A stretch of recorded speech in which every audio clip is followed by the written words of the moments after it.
আসসালামু আলাইকুম। প্রিয় দর্শক শ্রোতা, আশা করি সকলে ভালো আছেন।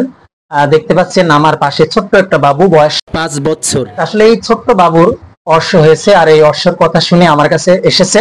আসলে আমি অর্শর অনেক রোগী আল্লাহ তাআলার অশেষ রহমতে ভালো করেছি, কিন্তু এত ছোট বাচ্চাদের আমি এর আগে এই চিকিৎসা দিই নাই। অন্যান্য চিকিৎসা দিয়েছি, যে অনেকের প্রসবের সাথে সাদা ধাতু যায়, তলানি পড়ে, এগুলা দিছি।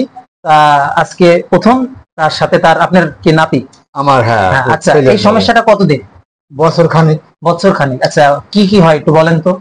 এমন খালি বিল বিল করে আর একটু জ্বলে যায় হালকা পাতলা। রক্ত টক্ত বের হয়? না না, ওসব কিছু। বোট হয়েছে? বোট মনে হয় সামান্য ঢুকে এক সাইড একটু হালকা হয়েছে, হালকা হয়েছে, তাই তো? বোট না। আর চুলকায়, বলে যে চুলকায়? না, ওই জলে জলে মানে পায়খানা ফিরতে গেলে জলে, এই কথাটা বলে, তাই তো? তারপরে আচ্ছা, প্রিয় দর্শক শ্রোতা, বিষয় হচ্ছে আসলে তো ছোট বাচ্চা, ও হয়তো সব কথা গুছিয়ে বলতে পারে না। আর এই অর্শটা বেশ কয়েকটা কারণে হতে পারে। একটা, প্রথমত যেমন কৃমিজনিত কারণে হতে পারে। দ্বিতীয়ত মশলাপাতি যদি কেউ বেশি খায় সেই কারণে হতে পারে। তৃতীয়ত যারা একটু অলস জাতীয় তাদের কারণে হতে পারে। তা আসলে আমি দর্শকদের উদ্দেশ্যে একটা কথাই বলবো, যে আপনারা যারা বাড়িতে রান্না বাড়া করেন, বিশেষ করে মশলাটা অবশ্যই একটু এড়িয়ে চলবেন।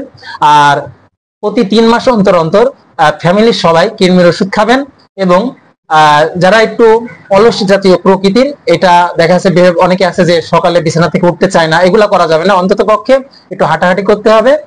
সকালে উঠে বাচ্চাদের একটু খেলাধুলার সুযোগ করে দিতে হবে, বিকেলে খেলাধুলা করাতে হবে, তাহলে তার শরীর চর্চা হবে বিষয়, এবং তার শরীরটাও ভালো থাকে। তাহলে প্রিয় দর্শক শ্রোতা, আজকে আমি তার ওষুধ দেবো ইনশাল্লাহ। আগামী সপ্তাহে যেদিন আবার ডেট দেবো আসার, দেখা যাক কি হয়, বাকিটা আল্লাহ ভরসা। আসসালামু আলাইকুম ওয়া রাহমাতুল্লাহি ওয়া বারাকাতুহু।